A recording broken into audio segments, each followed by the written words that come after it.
Hey, Bleach here. I did 100 raids in WynnCraft and I'll be telling you all about it. My experience with the raids, the difficulties, and the loot I got. So without any further delay, here is. So for those of you who don't play WynnCraft, Nest of Gootslang is one of the 4 raids in Wynn. Raids are comprised of 4 parts, 3 of which being challenge rooms. Each challenge room has its own gimmick and needs to be completed for you to move on to the next stage. Upon completion of a challenge, you are allowed to pick from 3 chests that give you a variety of buffs depending on which one you choose. After completing all 3 challenge rooms, you will be able to do the boss. The boss has 18 million health in the normal variation and 22 million health in the guild raid variation, with more gimmicks added to make it harder to fight. Now that everyone knows the basics, I introduce you to Nest of the Gootslangs.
I hope everyone enjoyed the cinematics, but I do not know who thought it would be a good idea to leave the archer with no health regen to solo the boss.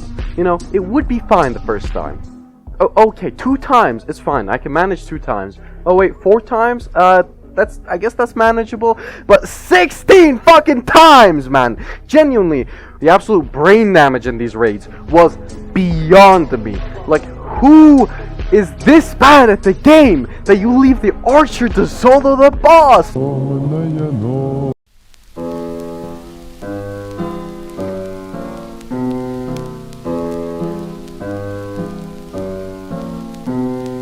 Темная ночь, только пули свистят,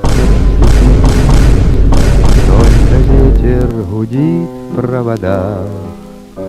тускло звезды I told them the cockroaches, they spin, they dance, but they didn't believe me.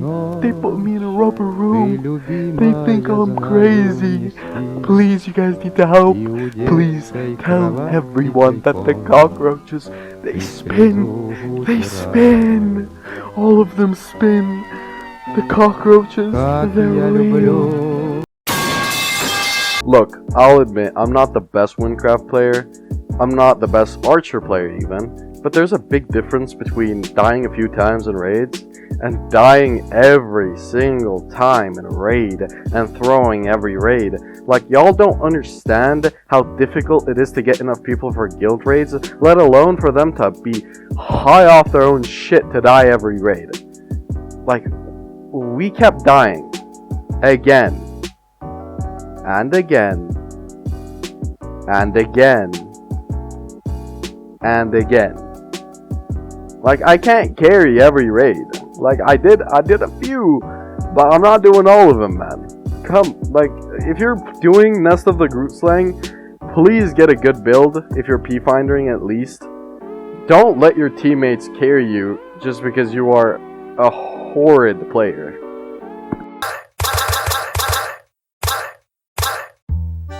Hey there, do you want to run guild raids with me and be included in future videos, and on top of that join on the giveaways, guild events, and much more?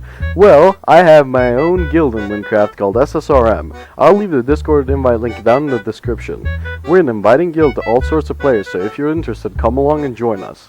And if you're in the guild TBGM, you will get an extra 32 liquid emeralds as a sign-up bonus if you leave TBGM and join SSRM. Alright, I'm gonna be quick with this segment, so let's start. In the puzzle room, if you're fast enough with a cannon, you can go to the other side with your movement spell and wait for the rocks to fall. This is the quickest way to do this room and the most efficient for your runs and for the other members in the party. Stage 2 again, if you're an archer or a shaman, you can use your movement spell to skip 2 jumps and do the parkour faster. If you're playing Shaman Olympic or have jump boost food, you can skip the whole slime part of the parkour by jumping onto the pillar. Some people don't know how to use their escape spell in the boss fight, so here's how. Every time the boss sends out a wave, instead of escaping and going up or escaping away, escape into where the wave is coming from.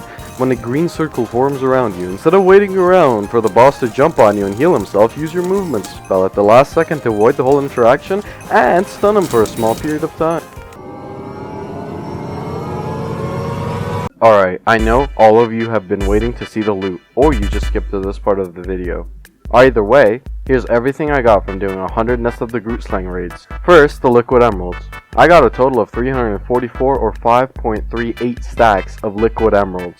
This is raw liquid emeralds, so nothing I sold actually contributes to this. For the powders, I got a total of 111 tier 4 and 27 tier 5 earth powders, 75 tier 4 and 28 tier 5 water powders. I got 60 tier 4 and 53 tier 5 thunder powders, 43 tier 4 and 72 tier 5 air powders, and 52 tier 4 and 35 water powders. I also got 66 unique crafter bags, 60 rare crafter bags, and 25 legendary crafter bags. For the amplifiers, I got 398 tier 1s, 119 tier 2, and 43 tier 3 Corkian amplifiers.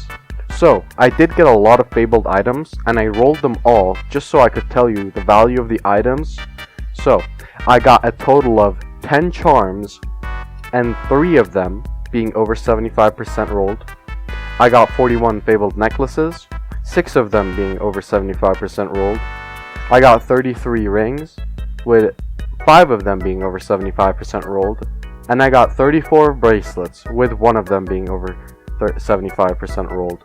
And from all the tomes I collected, I also rolled them. So here's 9 mythic tomes, 4 of them being over 75%, and 272 fabled tomes, with 17 defensive mastery tomes, 14 combat tomes, 2 perfect marathon tomes, and 2 defective marathon tomes, 2 perfect mystic tomes, and 1 defective mystic tome, 1 perfect expertise tome, all of these being over 75% or perfect or ridiculously low for me to keep them in.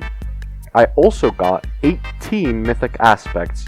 I couldn't count in the fabled aspects since I didn't check the second page of the fabled loot pool. so I'll only be saying the mythic aspects, which is 18.